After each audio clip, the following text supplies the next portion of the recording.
আসসালামু আলাইকুম। আজকে আমি আমার এই ভিডিওতে দেখাবো আপনার কয়েকটি সেটিংস পরিবর্তন করে আপনার ইমো অ্যাকাউন্টটি হ্যাকারদের হাত থেকে আজীবনের জন্য সুরক্ষিত কিভাবে রাখবেন। এই সেটিংসগুলো যদি করে রাখেন তাহলে আপনার ইমো অ্যাকাউন্টটি জীবনেও কেউ হ্যাক করতে পারবে না। তো এই ভিডিওতে আমি আরেকটা জিনিস দেখাবো, সেটা হলো আপনার অ্যাকাউন্টটি হ্যাক হয়েছে কিনা কিভাবে বুঝবেন, হ্যাক হয়ে থাকলে কিভাবে বুঝবেন সেইটাও আমি আমার এই ভিডিওতে দেখাবো। তার জন্য বলতেছি সম্পূর্ণ ভিডিওটা দেখেন, স্কিপ করে কেউ দেখবেন না। স্কিপ করে যারা দেখবেন তারা এখনই চলে যেতে পারেন। যারা দেখবেন সম্পূর্ণ ভিডিওটা দেখবেন তাহলে আপনারা সেটিংসগুলো করতে পারবেন। তো সেটিংসগুলো করার জন্য সর্বপ্রথম আপনাদেরকে চলে যেতে হবে আমার ইমো অ্যাকাউন্টে। তো আমি আমার ইমো অ্যাকাউন্টে চলে যাচ্ছি আপনাদেরকে দেখানোর জন্য। তো আপনাদের ইমো অ্যাকাউন্টে আপনারা চলে যাবেন। তো ইমো অ্যাকাউন্টে চলে যাওয়ার পর এরকম ইন্টারফেসে নিয়ে আসবে। এরকম ইন্টারফেসে নিয়ে আসার পর এই যে উপরে দেখতে পাচ্ছেন প্রোফাইল, এইখানে আপনারা আরেকটা ক্লিক করে দিবেন। তো আমি এইখানে একটা ক্লিক করে দিলাম। এইখানে ক্লিক করে দেওয়ার পর আপনাদের এই যে সেটিংস দেখতে পাচ্ছেন এইখানে আপনারা একটা ক্লিক করে দিবেন। তো আমি এইখানে একটা ক্লিক করে দিলাম। এইখানে ক্লিক করে দেওয়ার পর আপনারা এই যে অ্যাকাউন্ট অ্যান্ড সিকিউরিটি এইখানে আরেকটা ক্লিক করে দিবেন। তো আমি এইখানে একটা ক্লিক করে দিলাম। এইখানে ক্লিক করে দেওয়ার পর আপনাদের এই যে লগইন প্রোটেকশন এইখানে আপনারা আরেকটা ক্লিক করে দিবেন। তো আমি এইখানে একটা ক্লিক করে দিলাম। এইখানে ক্লিক করে দেওয়ার পর মূলত আপনাদের কাজটাই হলো এইখানে।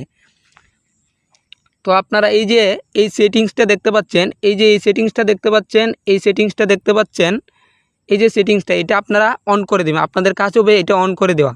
তো আমি এইখানে একটা ক্লিক করে দিব।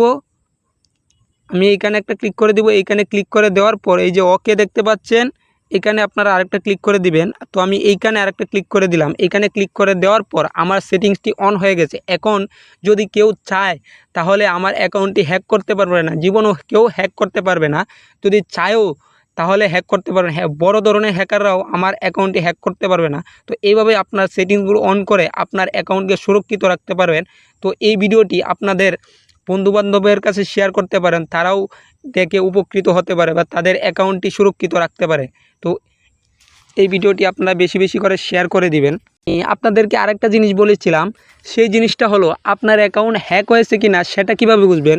তো সেটা বোঝার জন্য আপনাদেরকে আবার ব্যাকে চলে যেতে হবে। তো আমি আবার এই যে এরো বাটনে ক্লিক করে ব্যাকে চলে যাব। তো আপনারা এই যে এখানে ক্লিক করে ব্যাকে চলে যাবেন। আমি আবার ব্যাকে চলে যাব।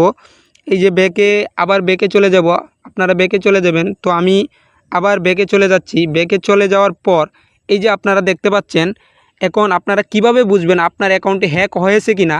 তো বোঝার জন্য আপনাদের এইখানে ক্লিক করতে হবে। এই যে দেখতে পাচ্ছেন ম্যানেজ ডিভাইস, এইখানে আপনারা একটা ক্লিক করবেন। তো আমি এইখানে একটা ক্লিক করে দিব। এইখানে ক্লিক করে দেওয়ার পর আপনারা কিভাবে বুঝবেন আপনাদের অ্যাকাউন্টটি হ্যাক হয়েছে কিনা।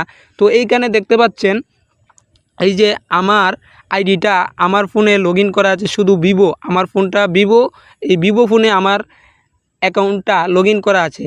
যদি হ্যাক হয়ে থাকে তাহলে এই যে নিচের দিকে আপনাদেরকে এইখানে আরও নাম দেখাবে, অন্য ফোনের নাম দেখাবে। যদি অন্য ফোনের নাম থাকে তাহলে বুঝবেন আপনার অ্যাকাউন্টটি হ্যাক হয়েছে। তো সেটা কিভাবে ডিলিট করবেন, যদি অন্য কারো ফোনে আপনার অ্যাকাউন্টটি লগইন করা থাকে তাহলে এখান থেকে আপনারা ডিলিটও করতে পারবেন। ডিলিট কিভাবে করবেন, তো মনে করেন আপনারা একটা ক্লিক করে দিবেন। তো ডিলিট অপশন আসবে, সেইখানে ডিলিট অপশন আসার পর ডিলিটে ক্লিক করলেই ডিলিট হয়ে যাবে। তো এই ছিল আজকের এই ভিডিওতে।